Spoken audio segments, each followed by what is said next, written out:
আসসালামু আলাইকুম দর্শক, সবাই কেমন আছেন? আশা করি ভালো আছেন। আপনারা দেখতে পাচ্ছেন একটি সুন্দর মুহূর্ত।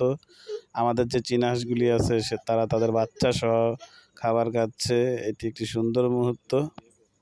আর অন্যদিকে দেখতে পাচ্ছেন ওদের চারজনকে আলাদাভাবে খাবার দিয়েছি, কারণ ওরা ঝগড়া করে মারামারি করে খাবার খায় না, এখানে ওদেরকে আলাদা দিতে হয়েছে।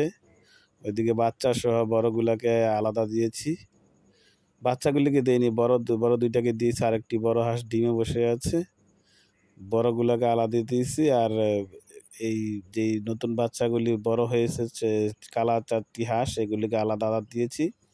বাচ্চাগুলি তাদের মা বাবার সাথে আদর খাচ্ছে। বাচ্চাগুলি যেহেতু ছাড়া থাকে, তো এই কারণে সে যেখানে খুশি সেখানে যায়, আদারও খায়, কিন্তু তাদের খাবার ভিন্ন। বড়গুলার খাবার শেষ হলে তাদেরকেও আলাদাভাবে খাবার দিতে হয়। এখন যেগুলি খাইতেছে এগুলি বোনাস। দুর্ভাগ্যের বিষয়, আমাদের একটি হাঁস বৃষ্টির কারণে ঠান্ডা লেগে মারা গিয়েছে, হাঁসের বাচ্চা। আর একটি হাঁসের বাচ্চাকে বেজি নিয়ে গিয়েছে। খাবার প্রায় শেষের দিকে, তারা একজনে খাবার একজন খাইতেছে। যেহেতু শেষের দিকে, এখন না এলোমেলো খাইলে কোনো সমস্যা নাই, তাদের পেট ভরে গিয়েছে। দেখতে পাচ্ছেন এদিকে আমাদের সাদা জিরা গলা কবুতরটি ডিম দিবে সম্ভবত। পায়রাটি সবসময় পায়রাটিকে তাড়া করে যাচ্ছে আর বাসা দেখিয়ে দিচ্ছে। বারবার পায়রিকে সাথে নেওয়ার জন্য চেষ্টা করছে, সে যেন বাসায় ঘরে বসে পড়ে ডিম পাড়ার জন্য।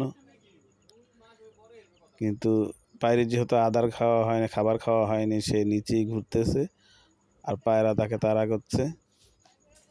এই জোড়াটি নতুন আনা হয়েছে, সবাই দোয়া করবেন সে যেন সুন্দরভাবে ডিম বাচ্চা করতে পারে। আর সবাই ভিডিও দেখলে অবশ্যই মাশাআল্লাহ বলবেন। আমি দেখেছি এবার আমার হাঁস মুরগিতে অনেকটাই মুগ্ধের সমস্যা শুরু হয়েছে। আপনারা যারা আমাদের ভিডিও দেখেন অবশ্যই মাশাআল্লাহ বলে যাবেন। মাশাআল্লাহ বলাতে নজর লাগা থেকে বেঁচে যায়। আর দেখতে পাচ্ছেন আমাদের বাচ্চাগুলিকে আলাদাভাবে খাবার দেওয়া হয়েছে, তারা খাবার খাচ্ছে। তারা বড়গুলোর সাথে তেমন একটা খাবার খেতে পারে না, এখানে আলাদাভাবে দেওয়া হচ্ছে। এবার বৃষ্টির কারণে অনেকটাই ক্ষয়ক্ষতি হয়ে গিয়েছে, কারণ বৃষ্টিতে অনেকটা সময় তাদেরকে আটকে রাখা লাগে। বৃষ্টি গায়ে পড়লে আবার ঠান্ডা লেগে যায়। ঠান্ডার সমস্যার কারণে আমার একটি হাঁসের বাচ্চা মারা গিয়েছে, আর একটি হাঁসের বাচ্চা বেজি নিয়ে গিয়েছে। খামারের যে কোনো হয়তো গুইল সাপ বা বেজি যদি বাচ্চা নিয়ে যায়, বা আপনার বাচ্চাদের কোনো ঠান্ডা বা অসুস্থ হয়ে যায়, সেই ক্ষেত্রে অন্য বাচ্চাগুলি বাড়ন্তটা অনেকটা স্লো হয়ে যায়। আমি অনেক ক্ষেত্রেই দেখেছি। বা আপনার হাঁস মুরগির দিকে যদি কোনো মানুষ নজর দেয়, সেই ক্ষেত্রেও বাড়ন্ত থেমে যায়। দেখতে পাচ্ছেন এখানে আমার যেই আরেকটি হাসি, সেখানে ডিম নিয়ে বসে আছে। দেখতে পাচ্ছেন একটি মুরগি, আমাদের যে মুরগিটি সেও আসে তা দেওয়া শুরু করেছে।